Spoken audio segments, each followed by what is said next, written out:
welcome to another episode of Artsy AF. Thanks for being here. This week on the Artsy AF podcast, we have leathersmith extraordinaire, wacky theater kid, incredibly intelligent smasher, Jared Michael Trantham. He goes by Lost Sailor Design. Figure that acronym out. Jared gets into talking about growing up going to flea markets, growing up going to Sturgis Bike Rally, how he got into being a festival gallery coordinator for a bit.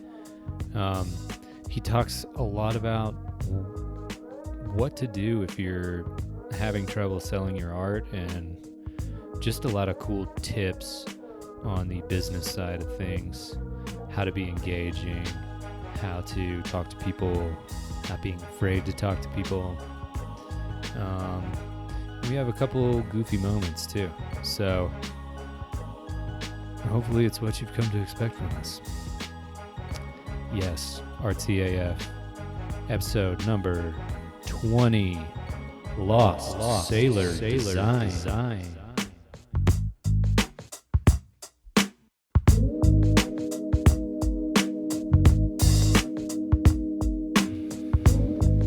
Yo.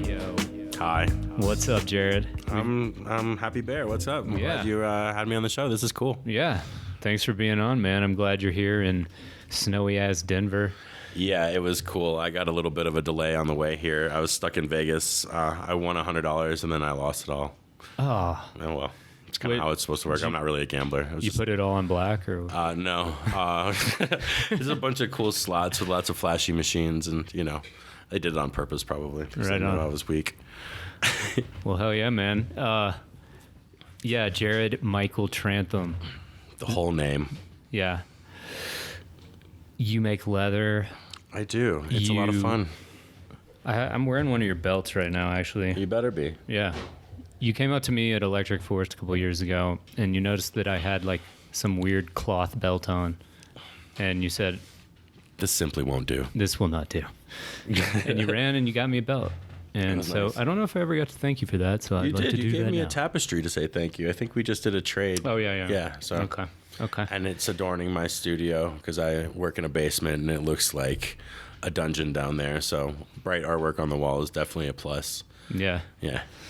Yeah, man. So I guess let's talk about leathersmithing. Is that the technical name for it? Absolutely. Yeah. You know, leather, it's more of an artisan, I guess. I don't know what, I've ever really looked up the difference, but yeah, it's a very different medium. I'm very blessed to not have very much competition in this world. So, you guys, that's a cue for you to get it together and start making some cool leather. But the people that I do have competition with, which I love, it's so completely different and so all over the place. Like Mystic Fables does a laser engraved cutouts with flower life and different colored patterns and very, very clean work. There's Nature's Empire, who kind of does similar stuff.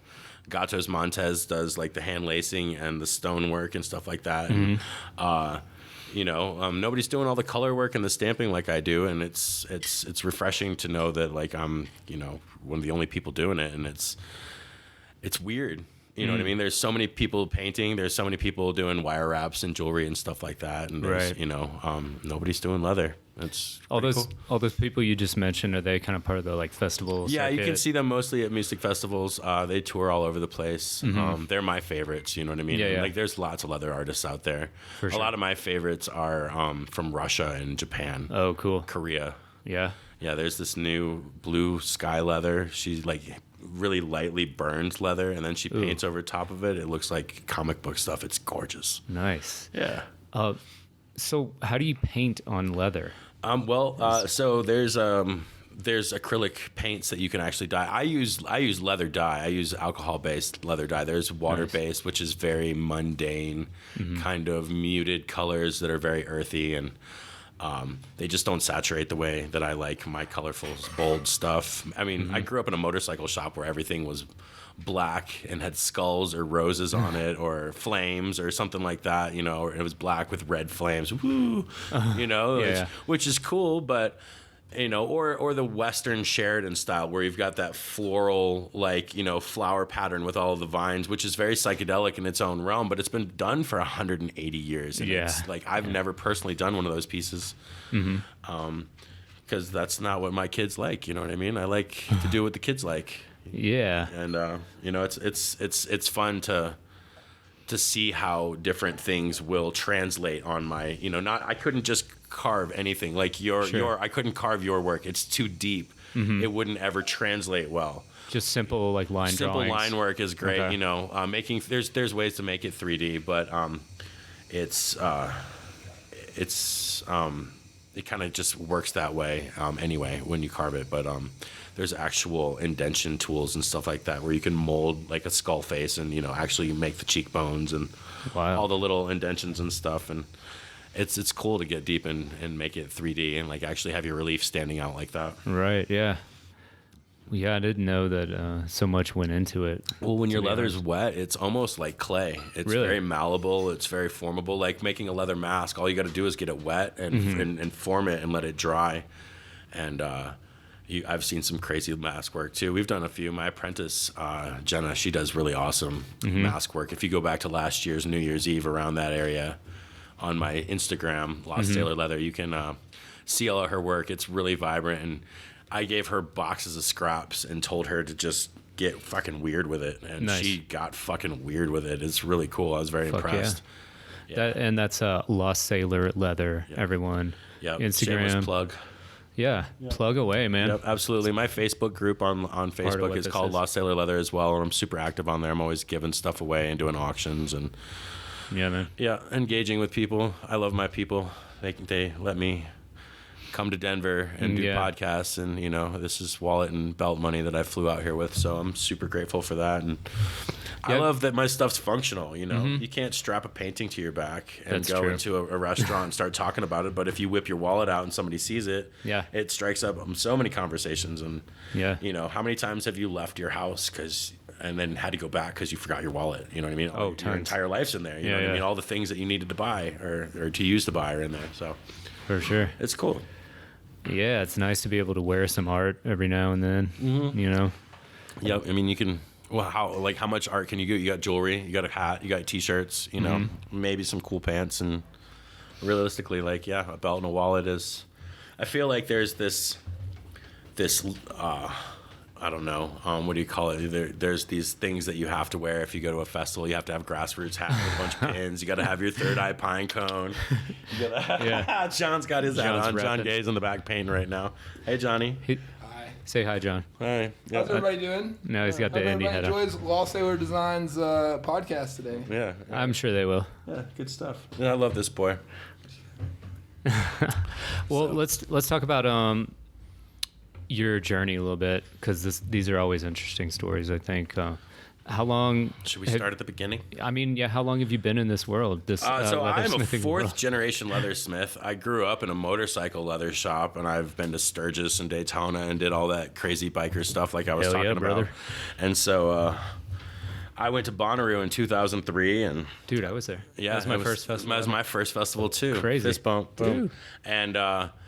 I had gone to so many motorcycle rallies, which is full of vending, and it's just the same thing, pinstriping and pins and leather shop and bars and restaurants. And it was the same thing, only it was all this awesome, cool stuff that I loved. And the party was going all night. People were selling food and chemicals and art. And, it was a makeshift setup. And I was like, man, I could fucking do this. And then I got to my car and I was like, I didn't see a single person making any leather items out there. I didn't see anything. And so I started making widespread motherfucking panic belts for all my friends for Christmas, because that's what I was into back then. And started doing most stuff. And then because I worked in that leather shop, I had all kinds of access to tools and dye. And so on my off time, I would just, make keychains and stuff like that and use little leather scraps. And ironically, I gave away so many little keychains in the parking lot back then, and now I sponsor music festivals with my keychains. So full circle, those little scraps are,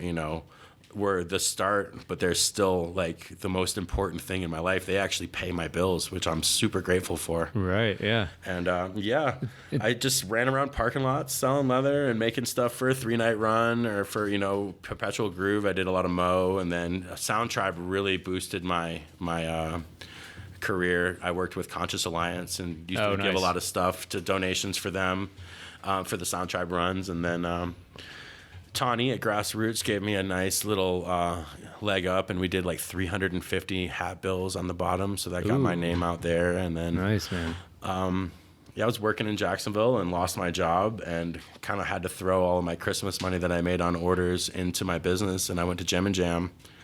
And back when I was at the Slaughterhouse, and it was a 3-day festival, and it was incredible. The rent was low, and the attendance was full, and it was only like 5 o'clock in the afternoon till 3, so it was shorter and better. But I almost sold out that weekend, and I was just like, obviously this is what I need to do for a living. So I just started putting everything into it, and that was about 7 years ago. And now I took last year off the road and didn't do any festivals, and I just mainly lived off website orders, and you guys kept me afloat. So yeah. So hell yeah, fuck yeah. Thank you guys. Yeah. Keep supporting the Smasher. Hell yeah. So you've been going to festivals since 2003? 2003. Nice. Yep. And you've done, I mean, the way I met you was that you were running an art gallery at a festival called Impulse down in Georgia. Georgia, yeah. And that's kind of the first time I met a bunch of like Southeast crew and stuff. So if you want to talk about like what it's like running a festival gallery and like that was such a great passion project for me because I had done all those those motorcycle rallies with my mom. We had giant tents and grid wall and lights, and I had a way to transport all this stuff, and it just sat in our yard when we weren't using it. So it was the perfect opportunity to just, hey, I've got everything you need. All you have to do is give us the opportunity, and we'll come there and kind of set everything up. So nice.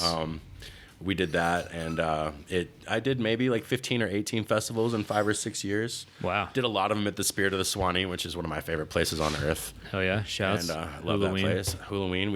I just saw you there, and I was a sponsor for that. I made coasters this year for the VIP swag bags, and I took about 500 keychains and hid them all over the Spirit Lake early in the morning so that the first people to get in there could find little trinkets and that's fun. Start their day out positively. Yeah, it's cool to like give people something to interact with on that level, It's kind of it just engages your audience. It's just a little, like, some of those have been some of the most important, people said it's some of the important things that they had all weekend, like just knowing. Nice. And I put them in a place where I don't just throw them on the ground. I right. place them where you were supposed to find it there. And nice.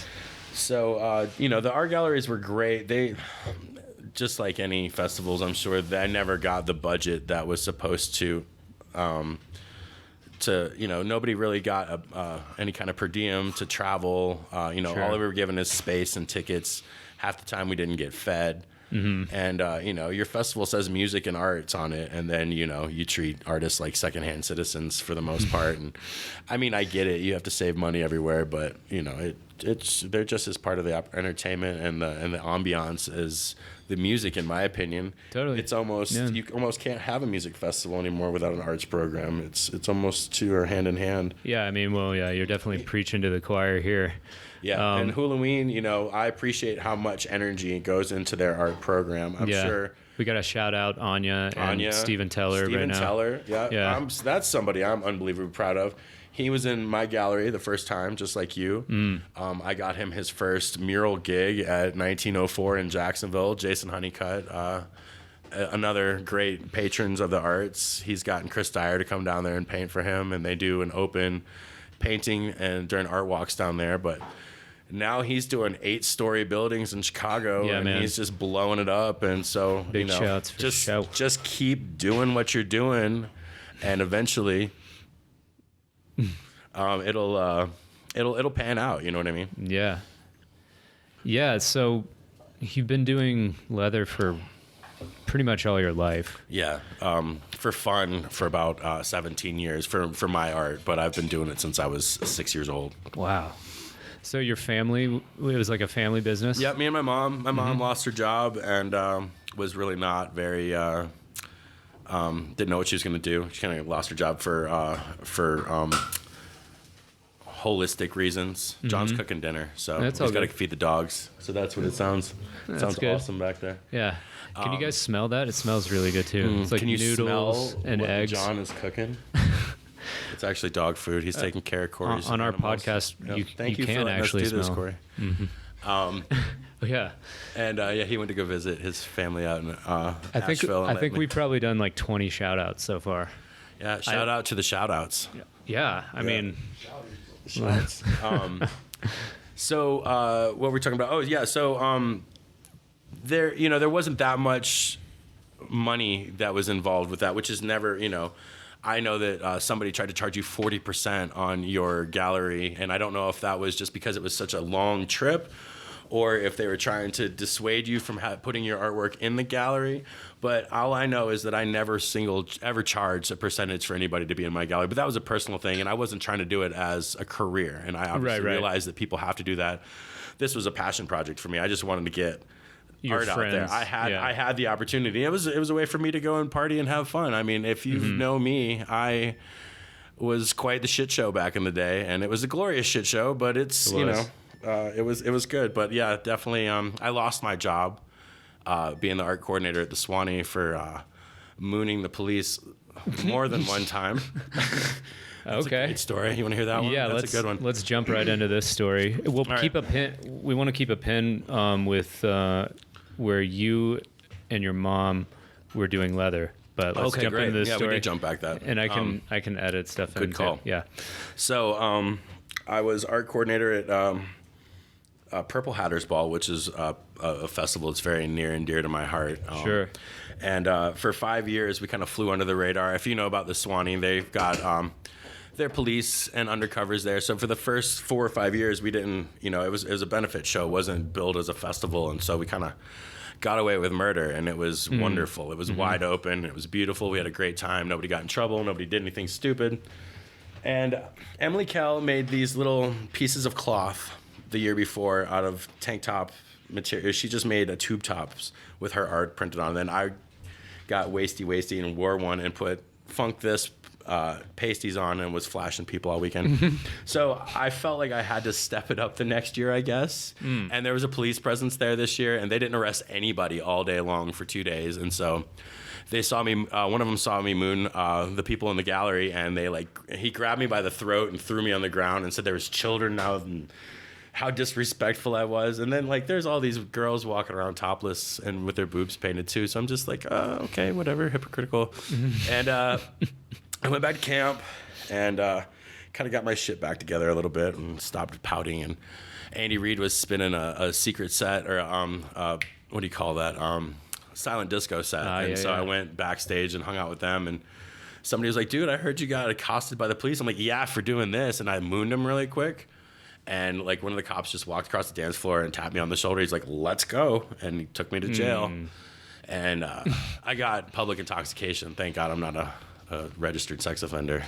That would have been glorious. That would have been good for the career. unfortunate. We probably would not be sitting here right now. Oh, we would. I just would have had a really, really interesting talk with all of my neighbors first about how I mooned my friends at a festival. At There were a kids festival. there. I'd just tell them the truth. It's just... Yeah. Anyway, so at the end of this, I apologize to all the artists because, it was very unprofessional of me. And we closed down the gallery, and I went to the Swanee to go swim. And one of my friends, Alex, was like, dude, what happened? I was like, I went to jail for this. And I mooned everybody on the beach. And I hear, Trantham, boy, did you just fucking go to jail for that the other night? And I was like, yes, sir. He's like, boy, you don't fucking learn, do you? The officer who drove me to the police station was in his canoe off duty at that exact moment in the river. And Is it possible that the cops were actually just trying to look at your ass? No. Because to me, that sounds like... Oh, no, they're some good old boys, people dude. following you around. Yeah. I don't know. No, it was they got people waiting in the bushes. So I lost my job there, but the silver lining to that is I never really focused on my art when I was focused on everybody else. I took that opportunity to go party. I could have taken that opportunity to do really, really good things with the gallery if I would have treated it as a potential career as opposed to a means to an end, like going to festivals for free. I set up my art in there too, but I never really focused on it. I just made sure you guys had your place. And then I went out and raged. Because of that, because of me losing that job, now, obviously this is my full-time career, and I couldn't be more thankful. And, So, I don't think that I would have focused on it at all. Totally. Yeah. Totally. That's interesting, man. So, back to my mama. God rest her soul. She just passed away almost a year ago in December by a drunk driver. I recommend all you guys don't drink and drive. Take an Uber. It's a lot cheaper and it's a lot safer. And anyway. Yeah, how's that? So, I mean, I don't know how to ask this question other than go for it. What is it like to lose? She was my, for me, I don't have that person to talk to anymore. Like for me, she's who taught me how to do leather work, and she's the only person I was trying to impress anymore. Yeah. You know what I mean? Like she's the one that I would have bragged to when I got, something really going on with my business. I mean, I love my family to death, but I wasn't really super close to them like I am. My dad's really not in the picture so much. Right. And then, I've got really good close friends that I talk to, but like that was the person that I wanted to impress. And I know in whatever realm she's in, she's still very, very impressed with what I'm doing and very proud of me. But yeah, I feel like Has it changed your art any? Has it changed your style of creating? Not at all. It really hasn't changed. The only thing that it's changed is I am about 7 months sober. Okay. After she died, I've always struggled with alcohol. I've been an alcoholic heavily for about 8 years. And it wasn't fun anymore. I wasn't fun. It was a bingey kind of thing where I would go out and get stupid and not remember the night and spend a bunch of money and not be able to do artwork for 2 days because I just wasn't into it. And I've probably lost a bunch of relationships and a bunch of friends. And obviously that night that I lost my job at the Swanee, I was pretty lit. You know what I mean? So I can think of all the horrible things that I've done in my life, and alcohol was involved with all of them. So, I like all the other fun shit. It's great. But, I don't make horrible life-changing decisions on any of that stuff. Right. So.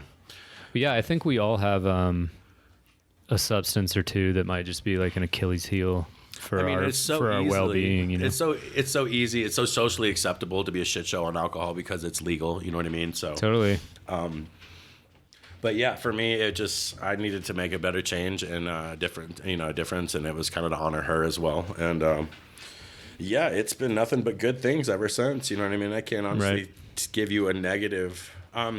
I'm not the life, quote unquote, of the party. I'm not the center of attention like I used to be. I'm not the loudest kid in the room, which is probably a good thing. But I used to like when we were talking about doing story time, like I loved just having that. I was an actor for 8 years, so to be able to like improv and be witty on the spot, alcohol really, really helped that. You know what I mean? So I still got sweet dance moves though. Yeah, so, I mean, you're still on the spot. You're still on point. Yep. Yeah.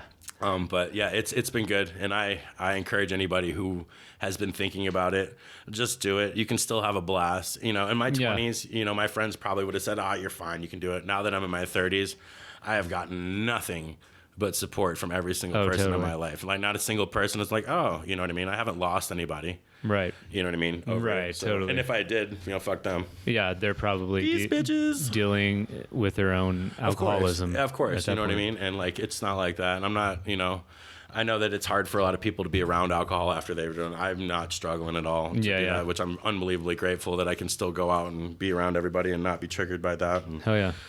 So it's been good microdosing will help you with that too. It'll really change your brain a little bit. Yeah. Do you want to talk about how psychedelics have affected my business your life? Name is Lost Sailor Design. The acronym is LSD. I'm a huge proponent of that. Nice. It's I've never been a huge psychonaut. I've never been somebody to eat a quarter sheet and go run around and take my clothes off. I like one and done. It's totally. a nice enhancement of the night. I learn a lot, and I don't do it when I make my artwork. I drink coffee and smoke weed all day when I'm working artwork. Nice. Anything else, like even when I did drink, if I were to take one shot or drink one beer, my motivation to make art would go from 100% to 10%, and 9 times out of 10 I just quit for the rest of the night. I actually feel you on that one. You know what I mean? It makes me lazy. Yeah. So yeah, for the most part, I treat my job like my art like a 9 to 5. I'm not a night owl. Mine's really loud too, and I've got roommates. I can't be smashing a hammer at 4 o'clock in the morning. Yeah. What's up with your routine? Is it just straight up 9 to 5? Or? No, I mean, well, kind of. I get up in the morning. I take care of my dog, who's the coolest dog in the world. Hi, Nelly. Shout out to Nelly. Yeah, she's a cool dog, and take care of her in the morning. Me and my roommate Josh go to the gym almost every day, and I'm Nice. trying to take care of this body a little bit more now that I quit drinking. It's a lot easier. Yeah. I did it forever, and then one night of drinking would just destroy all of my progress. So, and then What's your favorite exercise? oh Jesus Christ, I hate them all. I'm fat and out of shape. I hate them all. I like shit. What do I like? John's saying I walking. like dancing. Dancing yeah. is probably my There we go, favorite. You know what I mean? But I don't do that at the gym. So, yeah.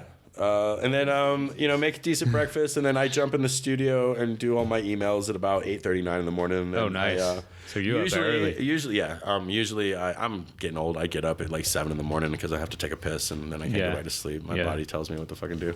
Yeah. And then I go to.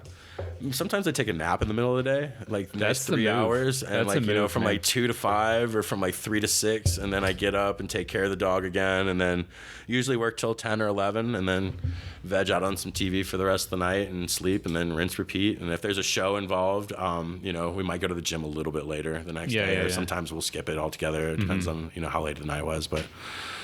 Yeah, that's kind of what the move was. When I took a year off the road, I lost a lot of money at 2 music festivals that I usually relied on making a shit ton of money at, or not a shit ton, but just consistently made a good amount that I couldn't rely on. And I did an entire year of tour and ended up in debt, and I shouldn't have to work that hard and be in debt. You know what I mean? So. We took this year off, and one of the goals of this year, and quitting alcohol was definitely part of that, but I wanted to get on a regular routine. Being on the road is so hard to eat well and to exercise. Like, I don't want to pull over at a rest area and go do some crunches in the middle of a field and then get all sweaty and then go sit in my car with 3 other people for 6 or 7 hours. You know what I mean? It's not a conducive environment for that. Sure. I don't So want to were you hitting every weekend type thing, or no? every other weekend? Unlike unlike somebody who sells apparel, I can't just put in a reorder for my stuff. And when I fill up a store, I have to physically make everything. So when I go on the road for 3 festivals in a row, I have to make enough stuff so that by the 3rd festival I'm not completely empty. So I have to make way more than I even really need and know that I'd sell. And, not every piece is a zinger. I definitely have some pieces that have set on the, Well, you've made thousands and thousands. Like Jesus Christ. I've made 20,000 keychains alone, not alone. Yeah. Ooh. Maybe like 5,000 or 6,000 belts, probably. Damn. Yeah. My tools, I spend a lot of money on my tools, but they're, it's a swing of the hammer and you get your impression in for a lot of it. I hand carve a lot of stuff, but that's so much more money that... My tools, I've got so many of them. There's infinite amounts of combinations that you could make. You know what I mean? And I don't know really how to say it, but basically it's like a hammer and either a stamp or some sort of like chisel. It's almost like... So there's 2 different types. I've got carving and stamping. Stamping is getting leather wet. You place your stamp. It's a backwards image of what you're going to do, reversed, and then... you hit it with a mallet. It's a plastic mallet. So you can use one made out of leather. It's rawhide. You can't use metal though. It vibrates through your hands, and the big plastic head will bounce off this. My tools are made out of Delrin. It's a type of polymer plastic, and I've got this great company in South Carolina that makes them for me, and they've got lines on the outside so I can line it up. They square off the edges on the outside so you can make it look nice and straight. And he makes me look good. I've got over 300 stamps. When I first started, I could barely afford a couple of them. And now, I'm doing so well that I can just order a stamp and use it and then incorporate it. Somebody wanted a Colorado flag, so I got it the other day. I think people like Colorado. Oh, thank you. Yeah, it seems like people like Colorado. So how do they make the stamps? Is it like a laser thing? These are lasered, yeah. There's this company in... Albania that I get these little brass stamps, and I'm sure they're machined as well. They're tiny little stamps, but they're little embellishing stamps that I use around and all my detail work. And he uses a lot of repeating patterns, which is what I'm really into right now, is the repeating patterns in leather. It translates so well. It looks so classy on there. And yeah, man. Yep. So were you and your mom working together back in the day? Yeah, like, well, so she's a single woman, and she started with $600 in a box of purses and wallets that my uncle gave her, and Nice. I grew up in flea market culture, which is quite interesting for sure. I see a lot of parallels between that and the like vending booths at festivals. It's and stuff. very similar, except it's like it's a lot. It used to be a lot older. You know, a lot of like I remember that people used to get there at 5 a.m. to start going through the junk and stuff, and now it's more like a 9 to 5, 10 to 4 kind of thing. And Really? yeah, it's a lot of junk and Chinese crap out there, and it's not as yard saley as it used to be. You know what I mean? Like there's candle shops and Yeah. cheap leather and like those giant stores of $1 and $5 things, and they take up like 50 booths full of just spatulas and Yeah. just junky stuff. And but we started with a little booth, and we were what's great about us is we handmade stuff, and so that's kind of where I learned how to do a lot of my leather work was making gun holsters and knife holsters, and then saddle bags, and let's see, there's I learned a lot of retail. I learned like kind of like the hot sellers. Yeah. And you know, I learned. Did you learn how to like talk to people? Learn how to talk to people. I learned how to like, you know, kind of shut off your, you know what I mean? I learned a lot of that in the theater too. That's what I got my degree in. But to kind of shut off your insecurities and just play the part. Like, Yeah. you know, I could talk to a beautiful woman in my store and flirt and have fun and realize, and then I go to a bar and try to do it. I'm like, "Pfft." And I don't Because understand it's why. not the same hat Because, right, you're wearing, exactly. yeah. You know what I mean? Like I don't. It's all in good fun. I would never actually try to approach somebody at work because that's just, Right. it's just, you know, it's disrespectful. Like you Sure. don't ask a waitress for their phone number because, Right. was she gonna, you know, like that's just putting her in such a horrible position. Yeah. So Like at I her never, job. you know, I never tried to date any of my customers, but I definitely had a lot of fun with them because there was that barrier there. So. I definitely learned how to do a lot of like, and if you hear me, I'm like a carnival barker in my Yeah, store. You know, totally. I holler and get people going, and it's a lot of fun to heckle people. And For any artists listening who's like maybe struggling a little bit with selling stuff in person and having some hangups about like letting go of their art and what to price it at and stuff, like man. what would you say to someone like that? so I actually teach seminar on that. Basically, I do it at festivals and I do it at my local leather shop. But it's how to take your passion and turn it into a profit, because that's basically what this was. This is a hobby that turned into a full-time career for me. Sure. And you know what I've got to say is, You can so wait and much. think There's so as long much. I as was you going need to say, value your time. You can always go down. You can never go up on your price. You know what I Right. mean? You don't know what people are going to spend.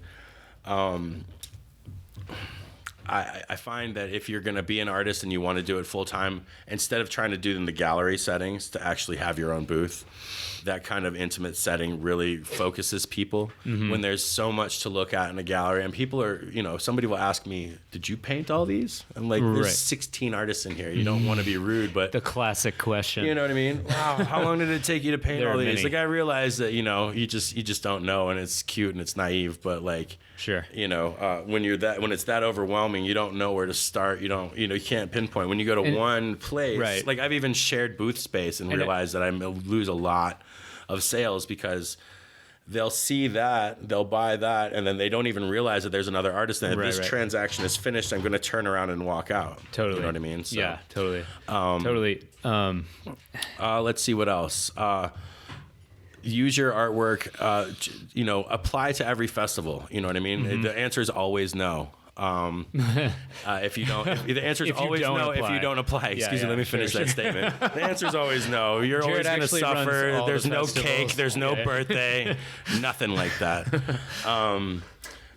No, but seriously, yeah, you just know, keep giving it a shot. Send, hey, do you guys want to use my artwork for poster art? You know what I mean? And do this. Like, there's many ways to get your artwork out there if you're willing to give up that kind of. Some people don't want to give up their babies like that, Sure. which I completely understand. Yeah. But if you want to, if you want to merchandise, there's many ways to do that. There's a lot of ways to get your artwork out there. Totally.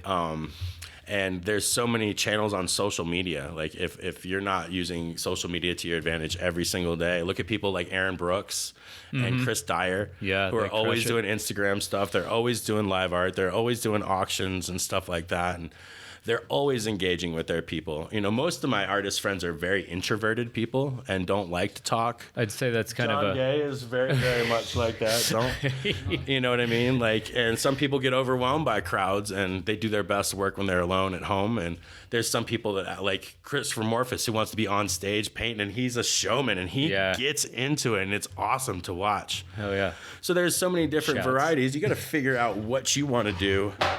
And, you know, the demography that you're looking for. Do you really want to go to a festival and do this kind of thing? Or do you want to go somewhere a little, you know, classier? Or do you want to just make stuff for animals and veterinary offices and stuff like what do you want to do? Yeah. And you got to know yourself. You got to know yourself, and you got to just keep putting yourself out there, and you got to get rejected a million times, and you got to take that rejection in stride and realize that it's not your art. It's the time, it's the place, it's the budget, it's their opinion. Not everybody's going to like your art. Right. You know, got to get comfortable with that. There's so many artists out there that I absolutely respect and adore, and I probably would never buy one of their pieces because it doesn't resonate with me. Sure. Does that make me a bad person? Does that make me say that I don't like their art? No, I just don't. It doesn't. It's not my shit, man. Right. It's not my bag. Right. The whole, you know, your jam band sucks because I don't like it as much. That whole fight and the whole, I'm like, God I damn hate it. that. Just let people enjoy their things. You know what I mean? Right. So if I have to hear two dudes arguing about who the greatest rhythm guitarist is around a campfire ever again, I might go crazy. I don't know. Clearly, without question. Anyway, so I don't know. Yeah, no, okay. I don't care. Oh man, we went off the rails there. We always do. Yeah, it's good times. Good times. You can talk, yeah. I am. I'm a talker. I mean, I love talking to my customers. See, and that's one thing. Yeah, let's get back to that. Like, how do you talk to a customer? I am unbelievably approachable, and just like, you know, I'll usually just scream, "Come look at my cool shit" at the end of my booth, and I either scare you away or you're very interested in cool shit. And that's a good way to weed people out anyway. It is. It's very matter of fact. Like, you know, I don't feel like I need to put a spiel or some kind of showman on. Like, sure. I don't even dress up. You know what I mean? Like, I'm not going to put on a uniform or something like that. We're all there to have fun. It's super casual, but because it's not fine art. You know, it's still art, but because it's not fine art, you know what I mean? It's so much more matter of fact and so much more one-on-one. Yeah. But also people like to talk to the person who made it. They like to have that experience. That's a great point. That's why having a booth at a festival as opposed to just having a gallery open, they get to go home and tell their friends, I sat here and rapped with Andrew for 45 minutes about this piece, and because he told me all about it, I just fucking fell in love with it, and I bought it, and then I bought my girl. You know what I mean? Like, that kind of experience goes a long way from I walked into a store and bought a print from the person who was running the booth. You know what I mean? That's just mundane. Totally. Yeah, that one-on-one interaction is so important. And I love what I do. So, and I want to meet my customers, and I want to talk to them because they're usually cool as fuck for the most part. Everybody in this scene. And that's another thing that I've learned too is, you know, if you've got an artist that you absolutely adore and love, and you there's no need to put them up on a pedestal. They're very goofy, weird, stupid people with all that's this what this podcast They just happen to practice at what they do a lot more. You know what I mean? Like, That's there's what this so many artists out there who I've I mean, absolutely hated their artwork when they first got started, and now they're some of my favorite artists. You were one of them. Yeah, I hated your work. Yeah, I did didn't hate it. It just didn't speak to me. Meh. You know what I mean? But that kind of, you know, John used really, really bright colors when he first started, and I didn't hate it. I loved it. Besides, I don't like your bright colors that you use, but Jonathan Saucer, I like his bright colors. Such a dick. But now, look at so much later. You know, it's. I toned down my color palette. I mean, but this speaks to like taking criticism well. And you know, I didn't say I didn't like his work. Yeah. I loved his work, but it was way too bright for my taste. You know what I mean? And now his shit is subtle and sexy, and his palettes are fucking gorgeous. You know what I mean? I agree.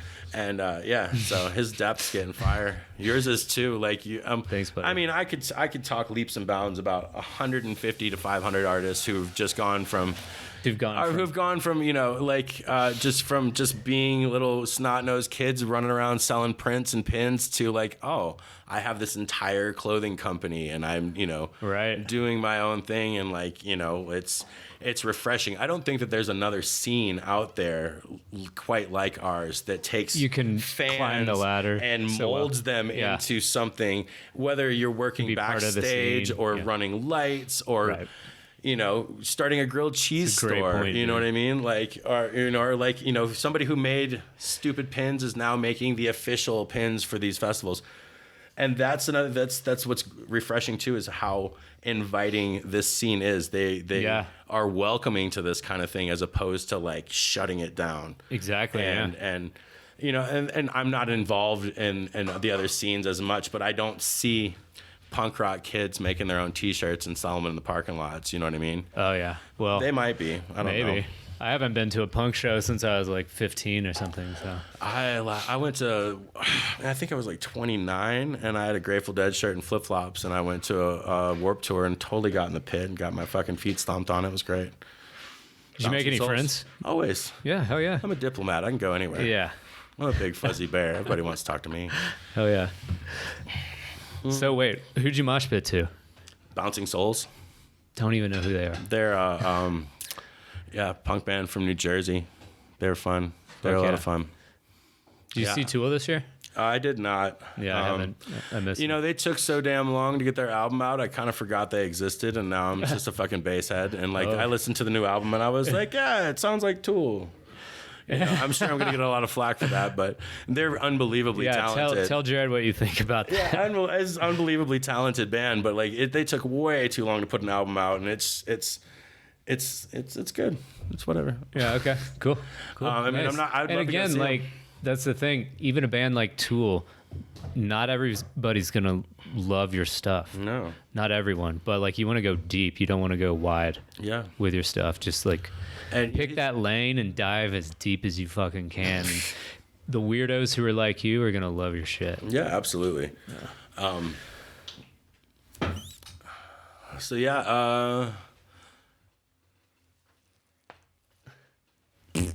Nice little brain fart there. Yeah, we can take a break too. Cool. I gotta pee. Break. That's gonna cause me some editing trouble. I'm loud. Hey, so do you think that every great artist has to go through some sort of hardship to get to where they're at? No. I mean, it certainly helps. I mean, no. You know, I really think it depends on the person. Some people take adversity and turn it around, take that frown and turn it upside down. Some people use every little thing in their life and create a tragedy out of it. Mm-hmm. You know what I mean? And you can't not teach somebody to just be woe is me, my art sucks. You know what I mean? Right. You can give them a million pep talks, but until they step out of their own way, there's no progress that's going to be done. And I'm the kind of person that likes to look at every opportunity, whether like, you know, this shitty thing happened to me back here, but then I look at where I'm at now and I'm like, if this bad thing wouldn't have happened, I wouldn't have had this path to take either this choice or this choice. Totally. I could have sat down and took my fucking blows, or I could have used that opportunity to become a better person and to grow and to adapt and to figure out how to do it better the next time. You know what I mean? Absolutely. And, this is not a 9-to-5 gig. This is a very subjective, you know what I mean? Nobody needs art. Right. And then everybody fucking needs art. So, you know, it's very hard to, you know, like when you're not taught how to market and how to talk, or if you're an introspective person who gets anxiety talking in more than 3 people, right? How is that person going to sell their art? I mean, I get it. That's a lot of pressure to put on yourself, but something that my theater teacher taught me a long time ago was, and they didn't teach me, they just said this out loud and it's always resonated. Your audience wants you to succeed 99.97% of the time, which means like you go out on stage and you're scared that everybody's going to laugh at you. Mm-hmm. It's a nervous laugh if you fuck up or something like that, but they don't want to see you miserably fail. They want to see that show succeed and they want to give you a standing ovation. Yeah. So you got to keep that in the back of your head when you start doubting yourself. Totally. And I mean, they came there to get a life-affirming experience, whatever it is, whether it's comedy, theater, music, going to art. an art show or something that, Yeah. There's a million people who have had an art opening and they didn't sell a single piece, and that can be devastating. There's people that, they sell every single piece the very first art show that they do. Mm-hmm. That doesn't mean that you're a better or worse artist. There's no comparison. Very true. You just, you know what I mean? Like, you have to adapt and change and learn. You can either, let it kick you in the balls, or you can become a better person because of it. I realize that a lot of people might get way more short ends of the sticks, and they see other people, just succeeding, but you really don't know what those people are going through either. You only see the success. Like, I try to never put my woe sad bear shit online. Right. Some people do that, and it's going to affect your sales. You know what I mean? Like, people don't remember the negative stuff. They remember the positive stuff.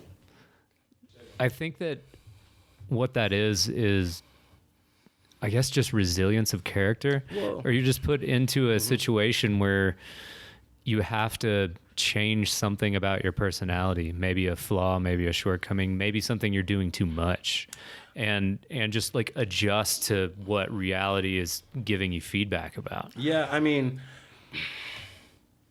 there's so many different factors. Mm-hmm. You know what I mean? Like, I don't even know how I could have sold my art if it wasn't for the internet.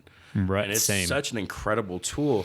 I wouldn't have known that all of you people even existed if it wasn't for the internet. Absolutely. Unless I went to a show in the town that you live in. Right. You know what I mean? And so I'm unbelievably grateful that I can run my entire business from this stupid fucking piece of plastic in my hand all the time. It runs my life, but it's a good thing. You know what I mean? Well, I think everything comes with there's a double edge. Of course. Well, I mean, I definitely make sure that I put my phone down certain times, but I can take a picture with my art. I can edit it on there. I can upload it on all of my platforms, all of my websites. I can answer questions. I can take every bit of money from there. I don't even have to actually physically go anywhere if I don't ever want to. So such a powerful I can tool. even ship everything and print everything like that. So I love it. incredible. I love it too because it's such a new tool and it's so powerful that like no one's really got a wrangle on it yet. Like nobody's like, this is how it must be done, and there are these guidelines. And it's for just, older people, you know what I mean? Like for older artists and some of the people that are a little more old school, like this is a very daunting task to put hashtags on everything and to use this technology and to realize how easy it is and to copy and paste instead of to print everything out every single time and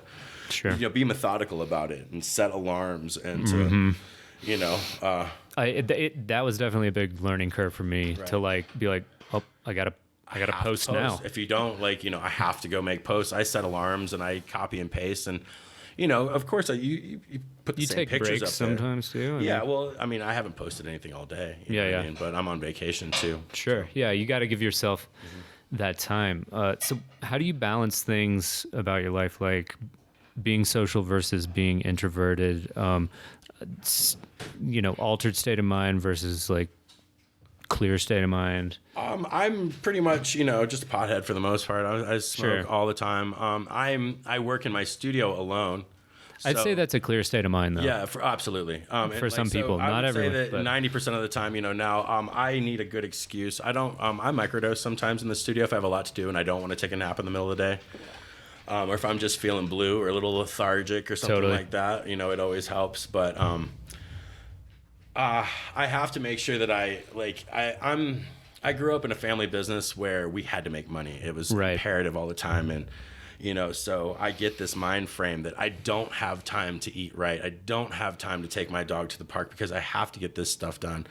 But, and then that night you end up wasting 3 hours on the couch. Like you do have this time. You have to just make yourself do the things that you don't want to.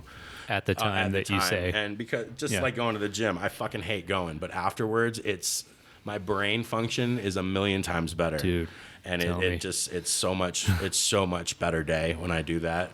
But I dread, I'll make a million excuses laying in bed 30 minutes before I'm going to go. And then I just, you just fucking do it. And maybe talk more about like taking care of yourself and how important that is. And whatever that means, I mean, that can mean a lot of different things to a lot of different people. Like watching my mom not take care of herself and working herself to death my whole life is very redundant in my opinion, because what is the point of working so hard if you're not going to take care of yourself? We're not here to die and pay taxes. You know what I mean? Like, right.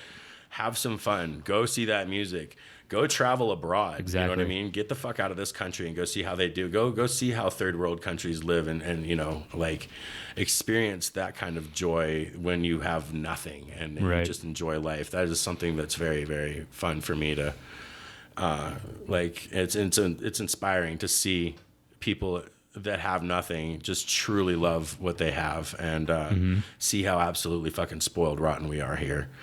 Yeah, it's a nice perspective shift.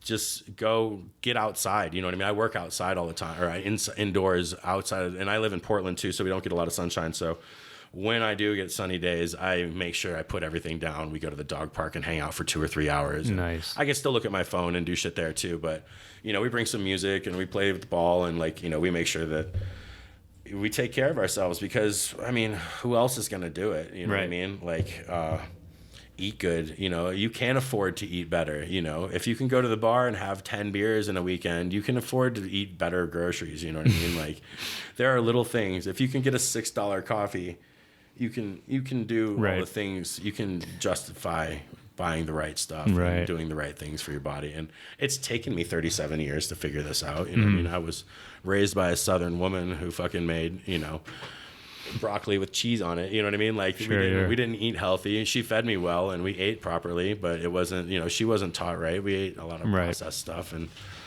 it's just, it's something you have to just slowly do. You can't just immerse yourself into it. You have to like get rid of all the crap and just start eliminating stuff and then start adding it into it. If you do it all at once, you'll go crazy and you'll just start eating stupid shit. Yeah.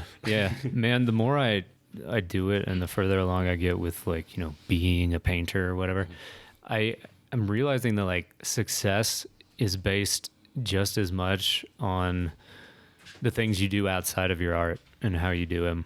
Absolutely. And just like figuring all that stuff out for me, adulting, I guess, is another word to use. Yeah. Is the hardest, hardest part. Really. Electric toothbrush. Oh man, what a game changer. Damn. Oof. Yeah. You know, I Saving got an you a little accountant. time. That's something that I really need. You got an accountant. I got an accountant. I'm so bad. That's big boy stuff, man. I've been avoiding it for so long. And that's another thing, too, that I teach in my class. If you've started taking money on your PayPal, that is a paper trail.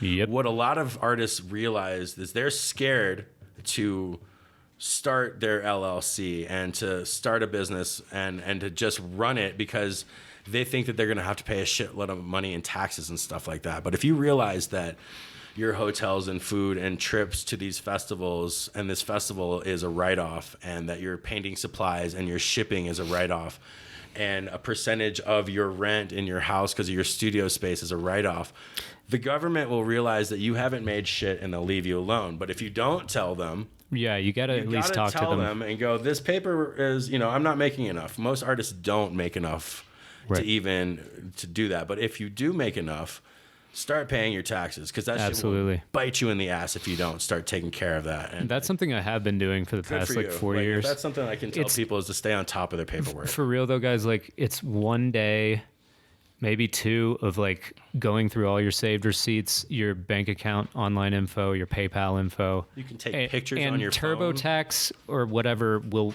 literally hold your hand through the filing process. It's not that hard. And what you're going to realize is that you don't owe them anything and they're not going to give you anything. Right. They just want to know what the fuck your money is. They just want to know why you have this money. As long as you tell them, I'm just a terribly unsuccessful artist who lives an awesome life and just scrapes by, you know what I mean? You're not going to have to pay taxes on that kind of stuff. But, you know, but then again, if you become successful and you didn't pay taxes for 10 years, they might go back and go, oh, you owe us 25% on all this money that we assumed that you made on this kind of stuff. And then you hate the government even more.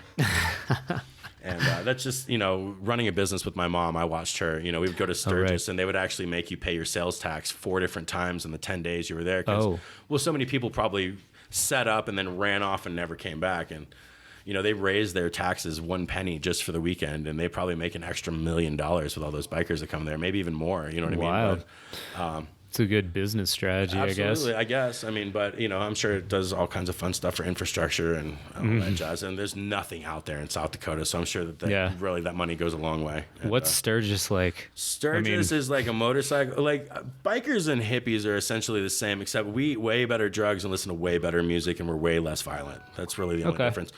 Bikers love to travel. Just those small there things. are 3 things. Like bikers love to travel. Yeah. And see their people and their groups of people. Just like we have our friends and Festival World, they have their biker friends from all over that they've partied with, and they see each other only this time of year. Totally. And they love their music and they love to get rowdy, but they like to listen to the same cover bands play Fog Hat 50 times a night.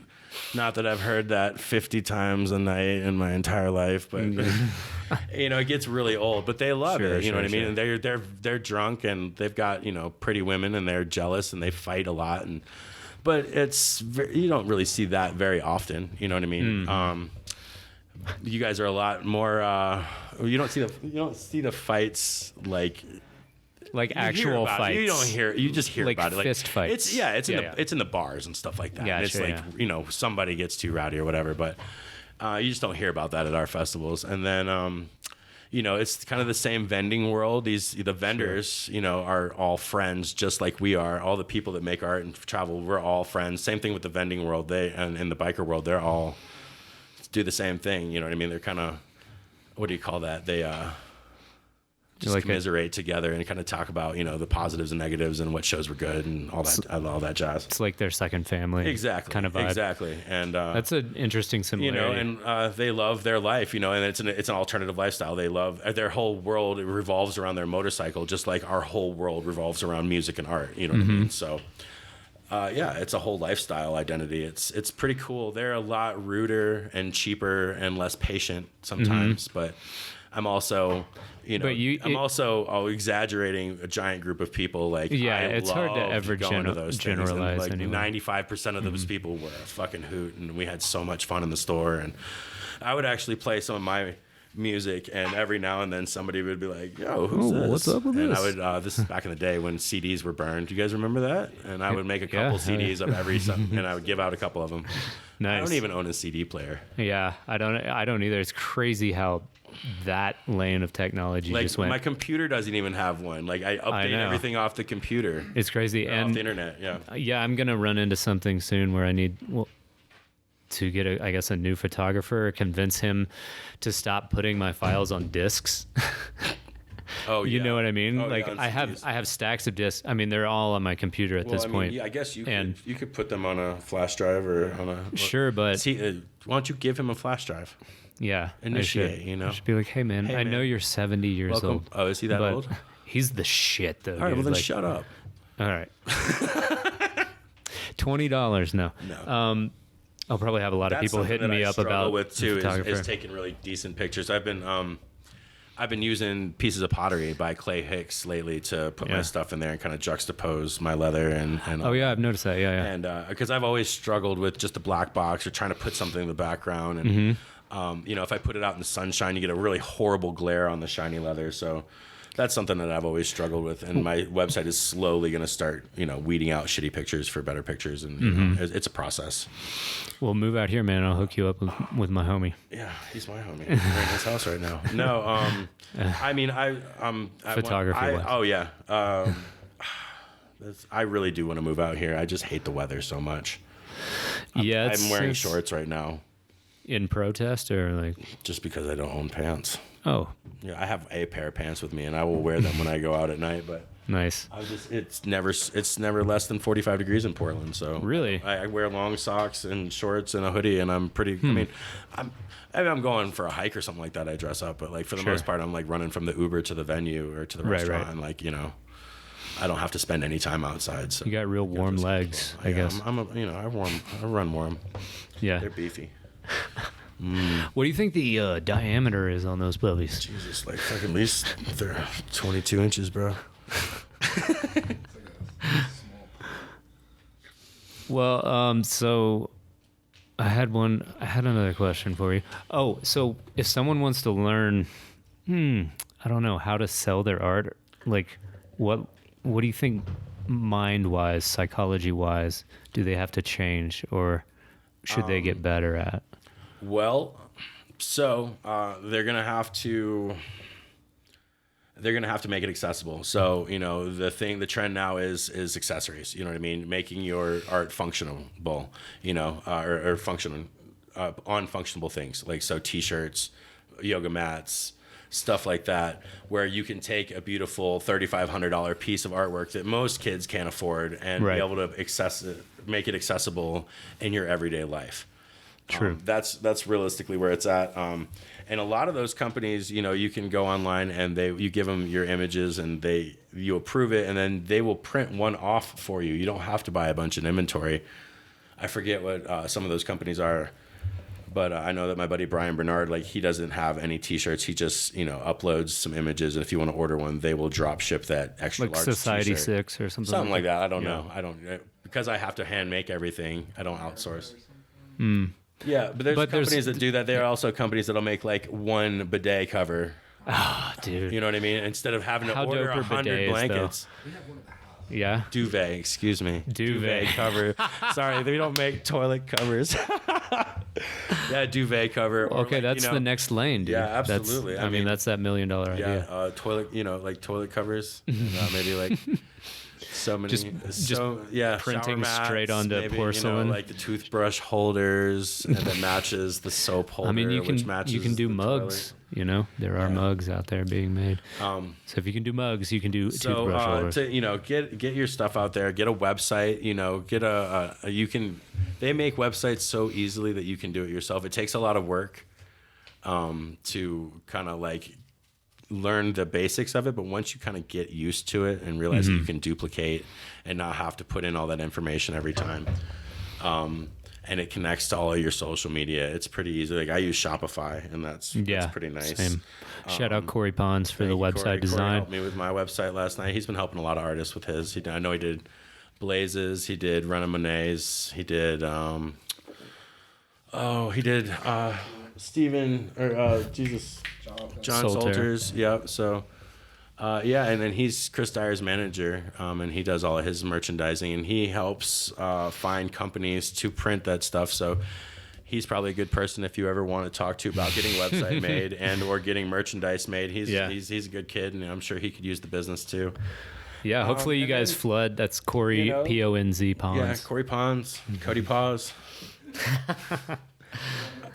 Yeah, and so just, you know, get out there, start small, make prints, you know, for a festival, and go sell 100 posters in the parking lot. Go make a pin and sell it in the parking lot. Little by little, get yourself out there. And if that's what you want to do, if you want to stay true to it and just make paintings, then, you know, do raw arts and sell those tickets and get out there and go talk to coffee shops and see if they want to put your stuff in there. If you do anything on consignment, I make sure that you get a contract that's signed and notarized so that if some wook stabs your painting, they have to pay for it, not you. You know what I mean? Like hopefully little things like that. You always wanna make sure that your butt's covered when you're putting art out there. If you're gonna put something on consignment, dentist office. I mean, there's a million places where you can put artwork up on the walls. You know, right? I had a show at a Kava bar last year. Go to all of the, you know, go to open mics and paint if you want to. Go to talk to all your local venues and see if you can paint a mural in there. You know what I mean? Go and say, you know, if you want to get your artwork out there, that's what Steven Teller did. They paid for the supplies. He did the mural for free. It's his first one. 3 years later, he's getting called in St. Augustine, Florida, to go up to Chicago and paint an entire side of a fucking building. Like, that has got to be a tremendous feeling. You know what I mean? Yeah. So get your stuff out there. That's all I can say. Make stickers, put them on the backs of things, give them out at shows. Yeah. My keychains that I gave away for years and years and years were the perfect way for me to introduce everybody to me. So now that I'm doing it full time, they're like, oh, I got this 10 years ago. Or Absolutely. whatever, you know? So make your presence known. Yeah. You know, stay semi-sober at festivals so that you can remember and be coherent, and, you know, get up and go walk from campsite to campsite and go sell your stuff and go sell prints. And I follow watched through. at least 15 or 20 artists sell 250 prints at Halloween, selling out. Damn. You know, and that I didn't do that well. Yeah. Well, you didn't get up early enough, did you? I guess not. Tisk tisk. So there's so many opportunities to get your stuff out there. Donate your artwork to charities. You know what I mean? Whether you're into it or not. Obviously you want to believe in it a little bit, but like even if it's out of state, like I've donated stuff to floods and fires in California and Colorado when I live in a different state. But those are my fans and friends, and it affects them as well. And what I tell people is I've got a shit ton of art. I don't have that much money, so I'll donate a belt or a journal to your cause. And if that gets, put a stack of business cards out there, and every little bit of networking you can do, is really the best way you can do it. Always put your foot in the door. Don't be rude about it. Don't expect things, but ask questions. See if you can be this is what I do. Can we do this for you? See how you can incorporate your life into their life and not be taken advantage while you do it. Beautiful advice, man. I'm going to re-listen to that and take some notes. So the vending world is a little bit different than like the live art world. It is. Are there's still applications though to vend, correct? Yeah. And what are they looking for in those apps? Well, they want to know if, they want your money for the most part. You know what I mean? Like, there's a lot of festivals that will put way too many vendors in and put you in spots that are not good. So you want to pick and choose your battles. I personally don't like to do festivals with 5,000 people or less, just because the rent on these places sometimes is astronomical, and the amount of people that come in the door, it's almost impossible for you to make that kind of money, especially if they have more vendors. So I say pick and choose your battles. Don't go too far from home. If you've got something that you're really proud of and you're doing well, go do an entire tour. You know what I mean? Like, get you a nice vehicle that you can live in. Yeah. Modify it so that you're comfortable. Figure out a way to cook good food on the road, because like driving through America is like going through a food desert. There's no good places to eat unless you go to a restaurant and a grocery store and make your own stuff. Or even then, it's hard to find stuff like that. Let's see what else. Proper etiquette, proper setting up your booth. You know what I mean? Like, you want to be nice to your neighbors. You want to ask forgiveness, not permission on some stuff. Like, extending your booth 20 feet back when, we weren't really supposed to. You just kind of do it and go, oh, I didn't know. You can always take it down. Yeah. Usually they just don't even notice or something like that. Because you paid for a 10 by 10, but it's nice to have a little space behind you for like a booth, like for chill extra zone, inventory, make green room, kitchen, you know what I mean? Titty bumps, all kinds of fun stuff. Yeah, there we go. Yeah. Okay. So, I'm going to pause again because cool. All right, let's talk about this book. Tell me the title again. It's called Everything I Learned About Business I Learned on Grateful Dead Tour, or something to that effect. And what it's taught me is a lot of improvisational and just kind of getting in there. One of the things that the Dead did was they improv. If there was a problem, they didn't just go sit in their dressing room and say fuck it and not throw the show. They figured it out and they worked around it. Doing illegal merch, there was 3 areas, which if you guys know my work, I definitely am a quote unquote bootlegger. I do a lot of stuff for band logos and stuff, but I also donate to a lot of their charities and make sure that a lot of those people know that I'm on their radar. And if they, because it's handmade, it's kind of off their radar. There's 3 different types of people. There's the people who hand paint a picture of Jerry Garcia, and it's, absolutely mesmerizing. They could care 2 shits about that guy. Yeah. Then there's the guy who owns a t-shirt printing store that made 300 Steely shirts that say Spring Tour on the back, and he's selling them for $5 out of the back of his trunk. That's the guy they're going to process and go against. And then there's the guy who's hand tie-dyeing shirts that look like Steely's and has the dates on the back as well. And instead of prosecuting that guy, they hire them to work for them. And that's kind of what they did when they saw somebody that they really enjoyed their work and realized they weren't ripping them off. Right. They would bring them into the family. And so that's like what we were talking about earlier. I've got a couple of bands that I'm working with too that it kind of worked out that way. They're like, well, might as well just work together. Who's that? I'm not going to tell you. Okay. Because I've got a meeting this weekend, but Okay, cool. it's a dream come true if it comes through. So fingers crossed, Yeah, knock on wood, knock on all jazz. that wood, crossing fingers. It would be very, very awesome if I could do work with these people. And Well, that's exciting. So probably by the time this drops, you'll know. exactly. And then, so another thing too was they're bootlegging. Like, they would have kids come to the box office crying because this guy with a microphone kicked them out of their prime seats. They've been waiting to see this show, and it's the microphone, to tape the shows and the tapers. So the taping became a big problem. Right. And instead of just shutting it down, they made rules and they made a dedicated taping spot. And then that's how the Grateful Dead became one of the most influential, successful underground bands in the world, because they had the first taping underground music system. They had the first Napster, if you will. You know what I mean? And that's how they became famous, was getting all these tapes.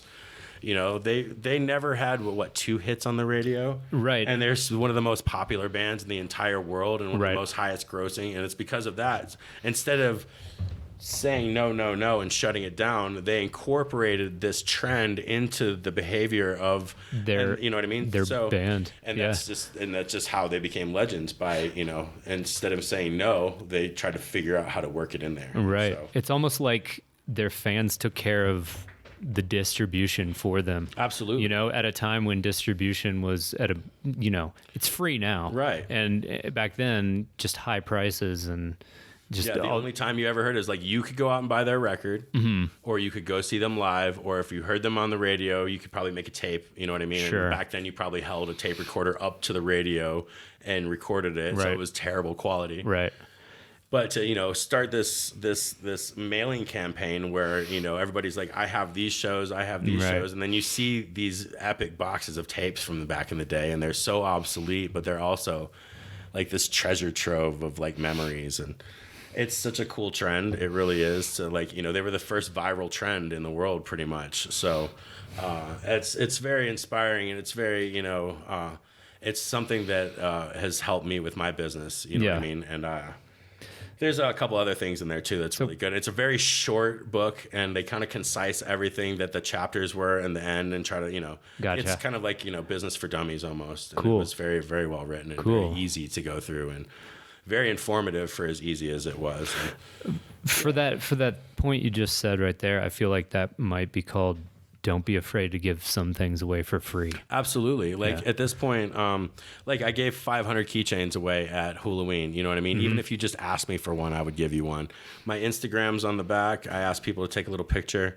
Maybe I get 5 followers because of that one picture. You know what I mean? 5 years down the road, they see them make a dog collar. They got a brand new dog.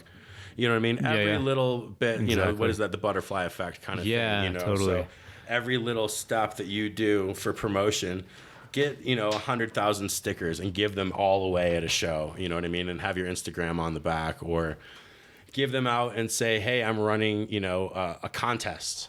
Right. And, when people know that they're going to win something, they can they're engaged more. I just one thing too, on Facebook, start a group.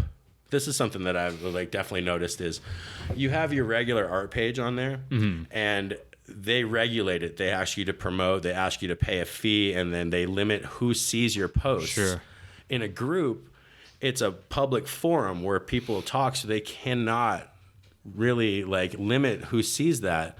And so if you're engaged in there all the time and you're doing stuff, you will get so much more traffic than you would on your page. And it is also linked to your page as well. So I'm about to go home and do that. Another person like that, for example, is Aaron Brooks, his page is all things Aaron Brooks. There's 10,000 plus people on there. His fans sell pins and T-shirts that they don't want, and stuff like that. He's always on there doing auctions. He's doing his live drawing and stuff like that. So if you want to engage more people on Facebook, and you realize that when you make a post on your regular page for your art that only 16 people see it, you'll realize that every single person sees it in here. So yeah, that is a great tip, man. It is. It's something new that I realized. I've been wondering it's a way why. to beat those stupid algorithms that we have to figure out. Yeah. It's still free distribution, but there are some I think the rules food's that done. we don't know. So So yeah, I think that also is one of the greatest things about bands like the Dead and like Tool even. Their fans are just so invested into it. Because they kind of create value the whole around bass the scene scene. and the jam band scene, like, you know, you don't really see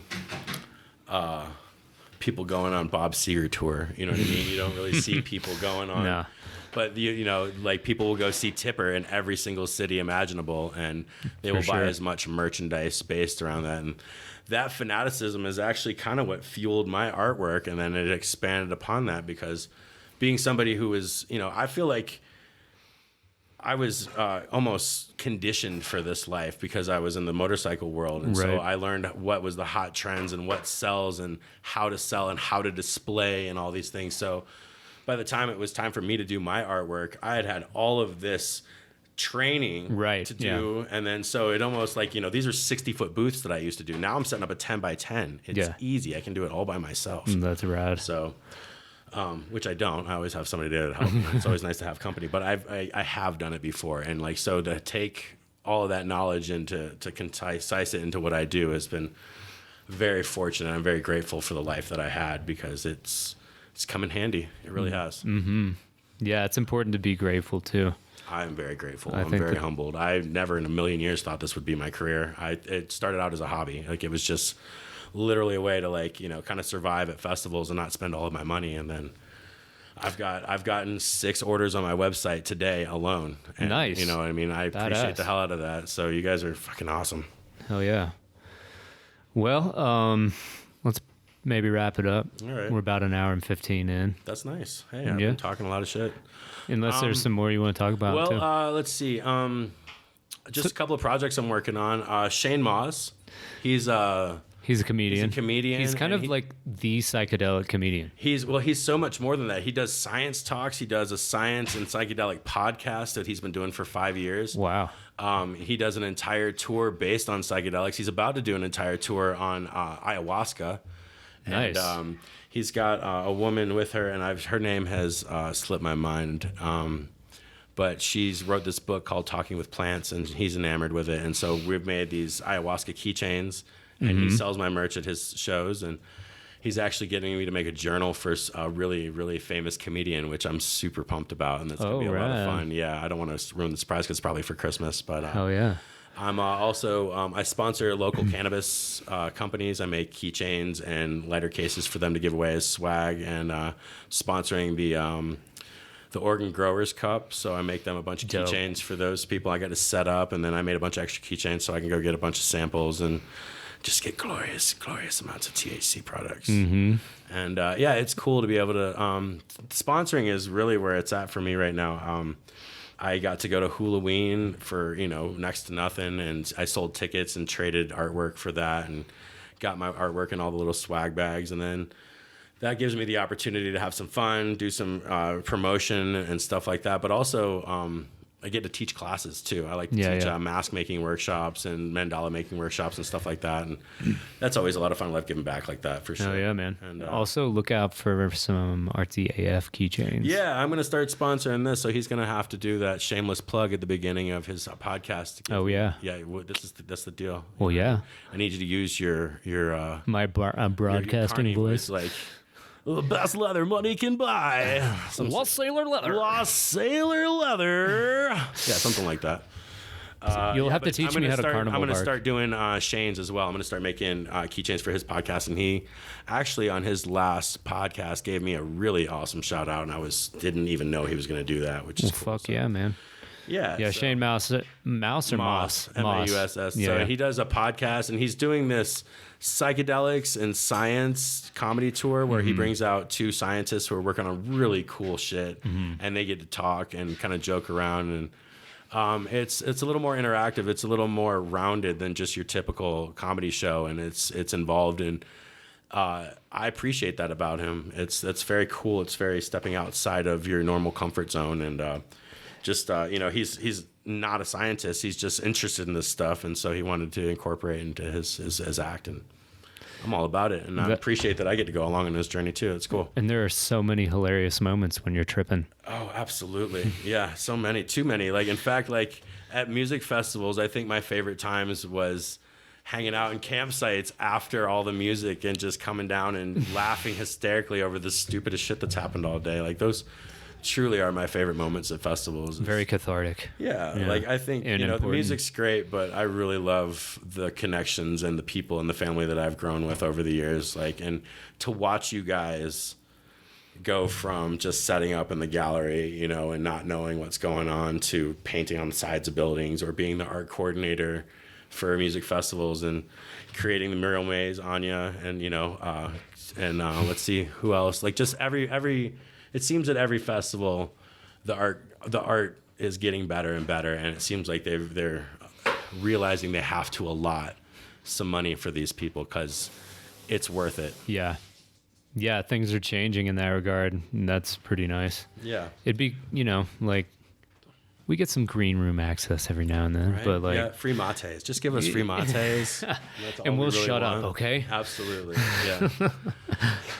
Well, this was fun, man. Yeah, dude. Thank you. Much. You ever want to have me back? Yeah, you crushed it, dude. I feel like you might be a returning guest because cool. You got that gift of gab, my friend. Oh man. And every time we'll have to bring John so he can kind of like. We really love the background noise. Yeah. It's wonderful. Like chill in the background. Yeah. And make dad noises. Although we did share a few laughs, like it was pretty good. He's actually doing amazing things right now. He's cooking rice and vegetables and chicken for the dogs. Right? He's here house sitting for Corey's dogs. So all while making a painting and too. It's better. He doesn't even cook this well for himself, so I'm proud of him. He's not going to even eat it.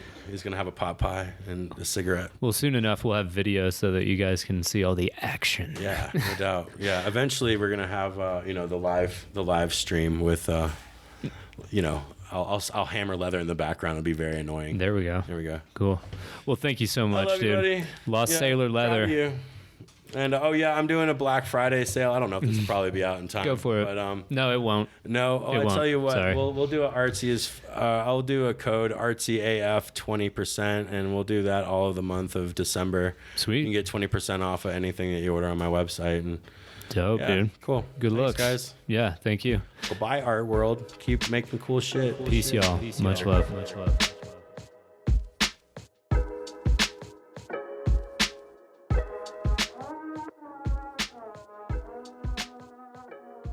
Thanks for listening to another episode of Artsy AF Podcast. For additional images and notes on this episode, you can check out our website, artsyafpodcast.com. And you can find me, Andrew Norris, at andrew.norris.arts on Instagram, and andrewnorrisarts.com is my website. And you can find me, John Speaker. My website is johnspeaker.com.